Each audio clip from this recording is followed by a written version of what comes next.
Bismillahirrahmanirrahim. Assalamualaikum warahmatullahi wabarakatuh. Yang terhormat Ibu dosen Dr. Haja Syamsida MPD selaku dosen pengampu mata kuliah Sosiologi Keluarga dan teman-teman sekalian yang saya sayangi dan saya banggakan. Salam sejahtera untuk kita semua dan selamat pagi. Puji syukur marilah kita panjatkan atas kehadirat Tuhan Yang Maha Esa karena telah memberikan kita kesehatan, kekuatan, sehingga kita dapat menjalankan aktivitas kita sebagaimana mestinya. Perkenalkan, saya atas nama Tarnil Husna dengan NIM 22008501039, kelas 04 PKK, jurusan Pendidikan Kesejahteraan Keluarga, Fakultas Teknik Universitas Negeri Makassar. Pada presentasi kali ini, saya akan memaparkan hasil observasi saya mengenai fenomena atau kasus terkait perbedaan pendapat dalam keluarga.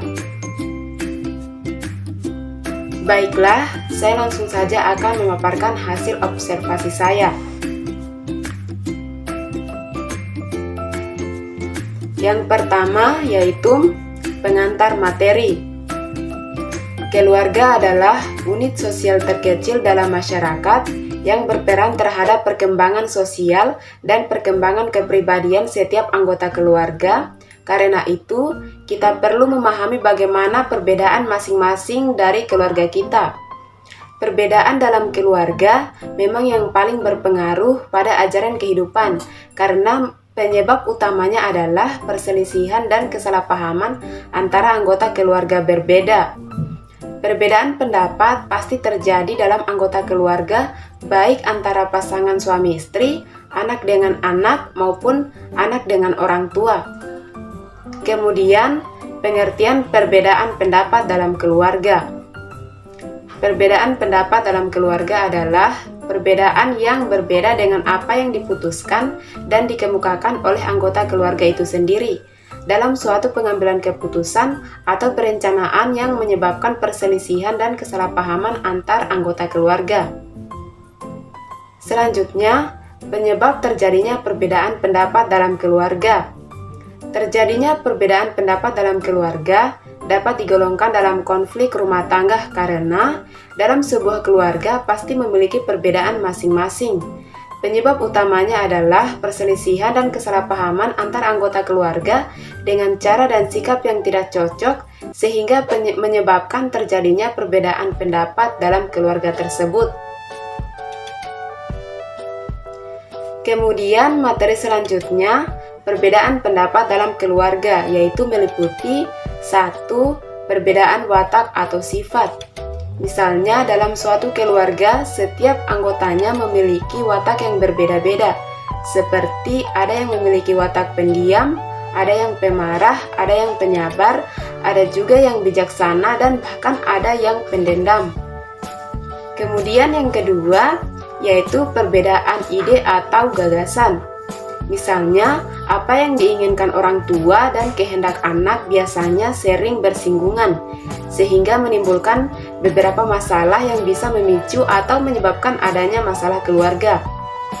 Keluarga bisa menjadi tempat berlindung yang aman, tetapi bagi sebagian orang bisa juga sumber rasa sakit dan kekecewaan. Perbedaan pendapat antar anak dan orang tua terkadang bisa membuatmu merasa tidak nyaman. Nyaman yang seharusnya bisa kamu rasakan, tapi malah membuatmu tidak betah berada di rumah. Kemudian yang ketiga yaitu perbedaan hak dan kewajiban.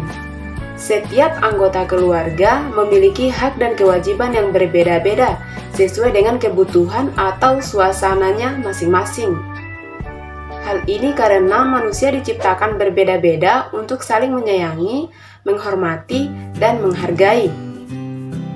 Kemudian yang keempat yaitu perbedaan kepentingan masing-masing. Perbedaan kepentingan dalam anggota keluarga adalah suatu hal yang dimiliki atau yang timbul dalam diri dari setiap anggota keluarga itu sendiri. Hal tersebut dapat menjadi ciri khas dari seseorang. Salah satu contohnya yaitu ada anak yang bisa belajar sambil mendengarkan musik dan ada juga yang dapat belajar hanya dalam ruangan yang sunyi. Kemudian yang kelima yaitu perbedaan dalam pola asuh anak. Mengasuh dan memberikan pendidikan bagi anak tidak selamanya berjalan sesuai apa yang diinginkan. Sebab, sebagai seorang individu, kita pasti memiliki pandangan dan rencana tentang bagaimana cara mendidik anak yang baik sesuai dengan kemauan kita. Sebagian orang tua menginginkan mendidik dengan banyak memberikan penghargaan, tapi banyak juga yang mengharapkan untuk memberikan pendidikan dengan aturan-aturan yang cukup meningkat. Kemudian, upaya dalam mengatasi perbedaan pendapat dalam keluarga, yaitu 1. Menyelesaikan dengan pertemuan keluarga. Buatlah keluarga yang demokratis, terbuka dalam menyampaikan pendapat dan cara pandangannya. Kemudian yang kedua, saling menghargai pendapat sesama anggota keluarga. Yang ketiga, menyampaikan pendapat dengan santai dan baik. Yang keempat, mengabaikan isu pembicaraan yang tidak diperlukan. Yang kelima, mengakhiri pembicaraan. Kemudian selanjutnya, dampak terjadinya perbedaan pendapat dalam keluarga. Yang pertama, yaitu dampak negatif. 1. Menyebabkan perselisihan.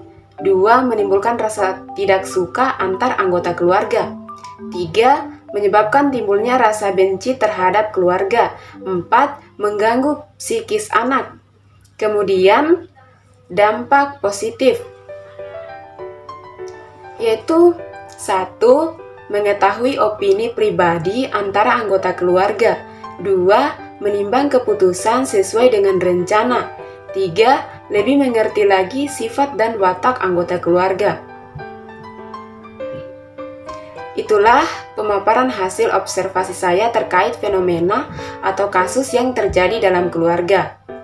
Selanjutnya, kesimpulan yang dapat saya sampaikan pada pemaparan hasil observasi saya yaitu pendapat dan argumen keluarga tidak selalu berarti buruk dan negatif, malah merupakan pelajaran baru yang berharga bagi setiap anggota keluarga. Dan pada akhirnya, keluarga adalah orang-orang yang terdekat dengan kita yang bisa menangani satu sama lain.